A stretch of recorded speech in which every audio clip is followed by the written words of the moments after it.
Bom, então olá a todos. Eu sou o aluno Daniel e estarei falando um pouquinho sobre os tipos de clima, onde foram propostos em sala de aula a realização de um vídeo sobre alguns assuntos. Então, eu vou começar falando sobre os tipos de clima. Então, o clima. Então, a vida na Terra, ela vai depender, como todos nós sabemos, de alguns fatores.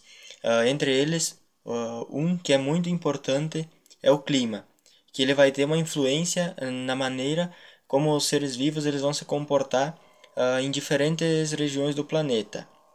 Então, ele é um conjunto de condições meteorológicas que ele vai identificar uma região.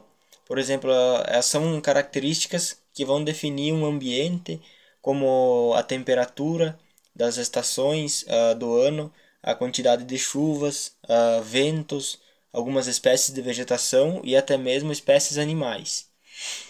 A ciência que estuda o clima é a geografia, que ela é mais especificamente também a climatologia, que é um estudo dedicado à investigação dos diferentes tipos de clima e entre isso seus vários aspectos, que ele é responsável por entender quais são as causas e os efeitos que causam cada tipo de clima, além de algumas reações físicas entre os fenômenos climáticos. Ah, então vamos seguindo aqui. Climas. Então, no mundo existem cerca de 11 tipos diferentes de clima, onde no Brasil são citados 6 tipos de clima. Então aqui nesse trabalho eu vou estar citando alguns, vou citar cerca de 7 tipos de clima. Então ele é um conjunto de características de tempo, então que o clima ele está relacionado aos diferentes aspectos geográficos do planeta. Então a divisão dele ele vai ocorrer principalmente com base nas zonas globais, que eles vão possuir diferentes características, sendo elas de temperatura e precipitação. Então, o que define a sua característica é a sua sobreposição.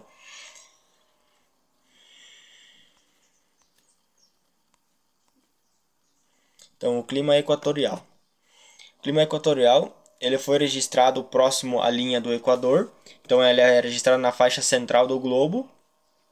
Ele é um clima mais quente e mais úmido do planeta, que ele é caracterizado por altas temperaturas e por chuvas bastante volumosas, como diz no tópico, chuvas bastante abundantes.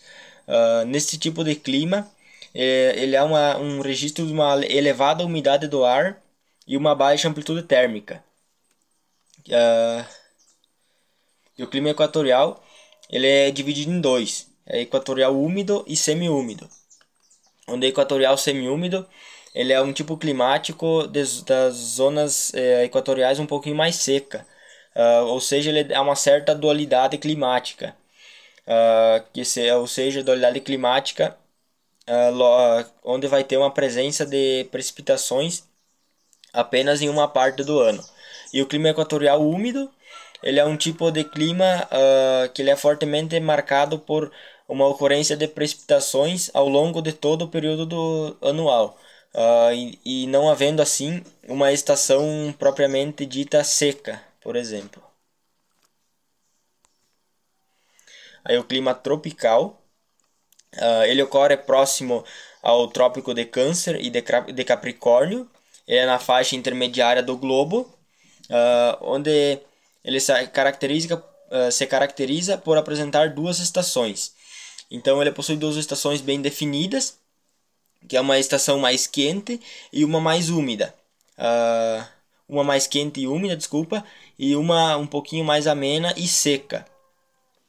Onde suas principais variações elas vão ocorrer como tropical de altitude, tropical semiárido e subtropical. Ele pode haver algumas variações dependendo da sua região, e ele apresenta temperaturas elevadas e uma baixa amplitude térmica anual, e são encontrados principalmente no Brasil. Então, eu vou falar um pouquinho sobre o clima tropical de altitude, que ele vai ocorrer nas zonas serranas e ele é marcado por uma presença de grandes altitudes, que formam temperaturas um pouco mais baixas. O clima equatorial úmido, ele está presente em zonas mais quentes e mais úmidas. Ele possui um elevado registro de precipitação e de umidade ao longo de todo o ano. Aí o clima tropical úmido e seco, ele é marcado por uma dualidade climática entre as estações do ano, que assim há uma estação que é mais quente e úmida e a outra que é mais fria e seca. Portanto, esse tipo de clima ele é bastante variável ao longo de todo o ano. Então, daí temos também o tropical semiárido e o tropical atlântico, onde o semiárido são predominantes temperaturas muito elevadas e longos períodos de seca, que se caracteriza por áreas com baixa umidade. E o tropical atlântico, que ele é marcado por elevadas temperaturas e uma recorrência de precipitações. Então, o clima subtropical, ele é marcado por uma diferenciação térmica e ele é distinto por 4 estações do ano. Então, ele é considerado um clima de transição entre o tropical e o temperado. Além disso, ele é classificado como um clima mesotérmico, cuja sua principal característica ela é de temperatura e de umidade, que elas são controladas dependendo da atuação das diferentes massas de ar. Então, esse tipo de clima ele ocorre nas regiões de latitude média, e nesse clima é possível fazer a distinção de 4 estações do ano, que sendo caracterizado por verões bem quentes, com temperatura na casa dos seus 27 graus, e invernos frios, com média de 10 graus. Suas chuvas elas são bem distribuídas durante todo o ano, e nos meses de inverno a gente pode até ter alguns registros de geada, de geada como precipitação na forma de neve em algumas áreas. Então, o clima semiárido ele possui longos períodos de estiagem. Então, esse tipo de clima possui essa principal característica, que isso se dá pelo baixo volume anual de chuvas. Eles vão variar entre 250 a 750 milímetros, onde as suas temperaturas são bastante elevadas por conta disso, que elas chegam numa média de 27 graus, e uma amplitude térmica anual que é bem baixa. Então, ele apresenta também duas estações bem definidas, que é um verão com um alto índice de chuva e um inverno bem seco. O solo dele é bem pobre em nutrientes, porém ele é bastante rico em minerais, que ele vai abrigar plantas de aparência seca. Então, o clima temperado, ele possui uma boa distribuição entre as 4 estações do ano. Os seus verões são bem quentes e o inverno muito frio. Então ele ocorre principalmente em médias latitudes, ou seja, acima do Trópico de Câncer e abaixo do de Capricórnio. Em relação à presença de umidade, esse tipo climático ele é caracterizado em continental e oceânico.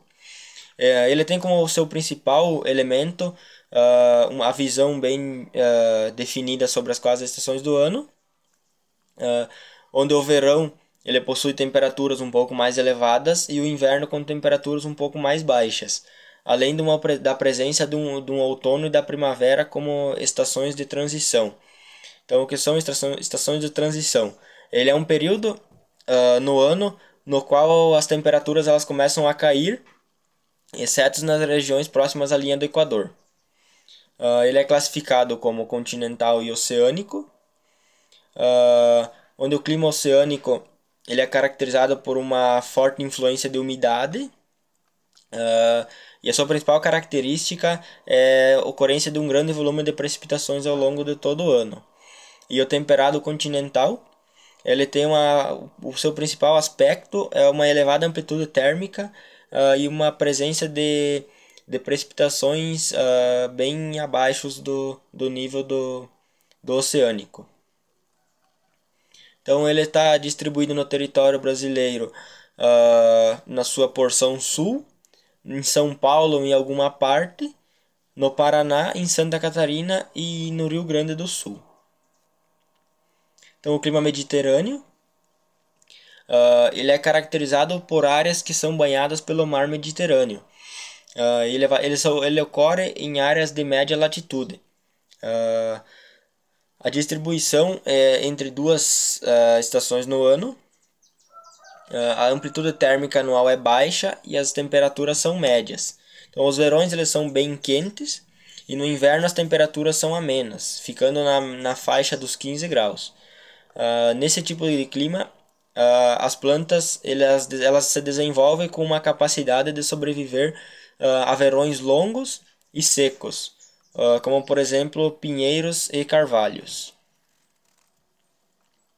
E o clima frio. Então, o clima frio ele ocorre nas maiores elevações do planeta Terra, em áreas próximas ao Círculo Polar Ártico e ao Círculo Polar Antártico. Ele é chamado de clima frio de montanha também, e esse tipo de clima ele vai registrar baixas temperaturas, que podem ser recorrentes de nevascas. Ele pode possuir uma cobertura de neve externa. Então, cada 1000 metros de amplitude térmica cai em 6,4% a temperatura. Então, alguns fenômenos que são ocorrentes desse tipo de clima é o gelo, que ele ocorre quando a temperatura cai abaixo do ponto de congelamento da água, ou seja, 0 graus, e vai se formar alguns cristais de gelo. Aí tem também o congelamento, que é um período em que a temperatura da superfície da Terra e da atmosfera cai. Tem a tempestade de gelo, que ela é uma chuva congelante que cai e congela ao entrar em contato com alguma superfície. A nevasca também, que é uma forte tempestade de ventos fortes e possui uma baixa visibilidade. A tempestade de neve, que ela é uma queda breve de neve, porém ela é intensa. O granizo, que é comum na nossa região, que são ventos fortes em uma tempestade que irá carregar as gotas de chuva para cima em áreas extremamente frias da atmosfera, onde elas vão congelar e vão se fundir em bolas de gelo antes de cair no chão. E tem o efeito neve com o efeito de lago, que esse tipo ela ocorre quando o ar frio se move sobre a água mais quente do lago, o que fornece uma energia e um vapor de água no ar. Então a minha parte seria esta, e os outros colegas vão estar apresentando sobre zoneamento agroclimático. Olá, eu me chamo Gabriel de Togni, eu faço parte do segundo semestre de Agronomia e agora eu queria falar um pouco sobre o zoneamento agrícola. Bom, qual o objetivo do zoneamento agrícola? Ele tem como principal objetivo reduzir os riscos relacionados aos problemas climáticos e permite que o produtor identifique qual a melhor época para fazer o plantio. Isso vai levar em conta a região do país localizado, a cultura desejada e o tipo de solo do produtor. Bom, em que consiste? Bom, ele considera elementos que influenciam diretamente no desenvolvimento da produção, como, por exemplo, a temperatura, chuvas, a umidade relativa do ar, a ocorrência de geadas, a água disponível nos solos, a demanda hídrica das culturas e elementos geográficos. Bom, os agricultores que seguem essas recomendações vão estar menos sujeitos a riscos climáticos e poderão ser beneficiados ainda por programas do governo, como por exemplo o ProAgro e pelo PSL. Bom, esses agentes financeiros eles só vão estar liberando seu auxílio para os produtores apenas para produtores que cultivam em áreas zoneadas. Bom, quando iniciou o zoneamento agrícola? Começou a ser desenhado esse projeto ainda nos anos 1980 pela empresa brasileira de pesquisa Embrapa, que só trabalhava apenas com arroz e feijão. Bom, nessa época, o zoneamento agrícola era chamado de Centro Nacional de Pesquisa Arroz e Feijão. Bom, essa instituição apenas ouvia estudos sobre o regime pluvial, balanço hídrico e riscos climáticos dados produtores de arroz sequeiro. E dessa forma, eles conseguiam identificar para os produtores qual a melhor época para fazer o plantio e fornecer isso aos produtores de arroz. Isso também chamou muita atenção do governo federal. E sendo assim, nos anos 1990, o governo passou a adotar estratégias para ampliar essas pesquisas sobre o zonamento climático, que foi inicialmente destinado apenas para o estudo do arroz. Bom, o zonamento agrícola é uma ferramenta digital que foi desenvolvida apenas pela Embrapa e com a parceria do Ministério da Agricultura. Bom, a sua principal função é auxiliar o produtor agrícola a planejar a melhor época para fazer a semeadura, de modo que possa reduzir esses impactos que vêm ocorrendo sobre o clima em sua lavoura. Bom, isso é possível porque o zonamento agrícola é elaborado com base de análise de diversos parâmetros relacionados ao clima e solo, em ciclos da vida de diferentes culturas. Por isso, os produtores que consultam o zonamento agrícola eles são capazes de prever os riscos de cultivo e de entender melhor os períodos de fazer o seu plantio. Bom, existem duas principais formas de fazer o zonamento agrícola. A primeira delas é o zonamento agrícola de aptidão climático. Esse zonamento vai exigir análise de solo, os dados climáticos e de informações sobre o ciclo de vida da planta. Bom, com base nessas informações, esse tipo de zonamento agrícola é capaz de mostrar o potencial produtivo de cada cultura. Bom, esses parâmetros também podem ser avaliados no segundo tipo de zonamento, que seria o ZARC. Bom, como é feito o zonamento agrícola? Bom, ele é feito a coleta de dados climáticos, como a temperatura, a precipitação, a umidade relativa do ar, a radiação solar, os ventos, entre outros dados climáticos. Também deve-se fazer a análise de avaliação de tipos de solos, como por exemplo o tipo do solo, a textura, a drenagem, a fertilidade desse solo, a profundidade do solo, entre outros aspectos. Também deve-se fazer a análise da água, como por exemplo o regime hídrico, a pluviosidade, as características dos corpos d'água e a disponibilidade de precipitação, entre outros dados. Bom, também deve-se levar em conta a cultura desejada, como a identificação das principais culturas que podem ser implantadas na região. Deve-se fazer a avaliação dos critérios específicos de cada cultura, como os critérios térmicos, hídricos e edáficos. Bom, existem três variáveis que devem ser analisadas, que são os dados estatísticos, que também são utilizados para quantificar os riscos de perda na lavoura, em função de problemas climáticos, como principalmente a estiagem, e nos dias atuais, com a alta quantidade de chuvas. Bom, a primeira variável seria a textura do solo. Bom, no zonamento agrícola são agrupados em três tipos de solos. O primeiro tipo seria a textura arenosa, com teor de argila maior que 10% e menor ou igual a 15%. O segundo tipo, que seria a textura média, vem com teor de argila entre 15% e 35% e menos que 70% de areia. O terceiro tipo seria a textura argilosa, com teor de argila maior que 35%. A segunda variável seria o ciclo fenológico da planta. Mas a cultivar são classificadas em diferentes grupos e essas classificações dependem da duração média do ciclo de fases fenológicas. Bom, para culturas como milho, feijão e soja, eles são divididos em 4 fases. A primeira fase seria a germinação e a emergência da planta. A segunda fase seria o crescimento e o desenvolvimento. A terceira seria o florescimento e enchimento de grãos. E a quarta fase seria a maturação fisiológica. Bom, a terceira variável seria o período de semeadura.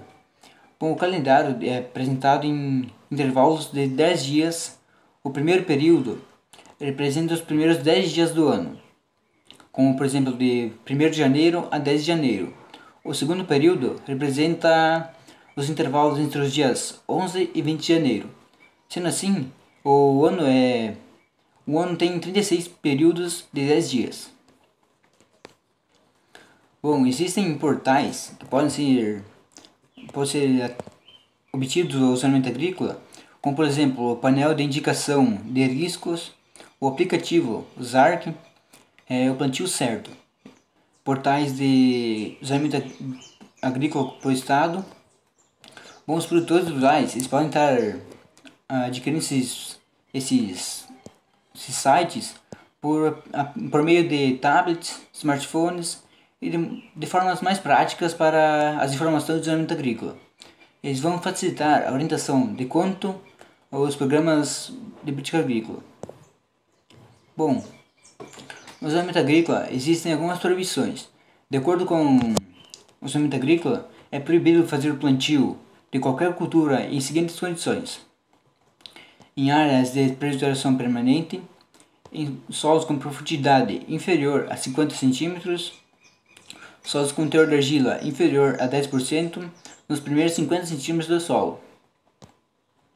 Os solos que se encontram em áreas com declividade de 45% e solos muito pedregosos também não devem ser ocupados, com um teor de 15% de pedregulhos na sua superfície do terreno. Bom, existe o crédito e o seguro agrícola.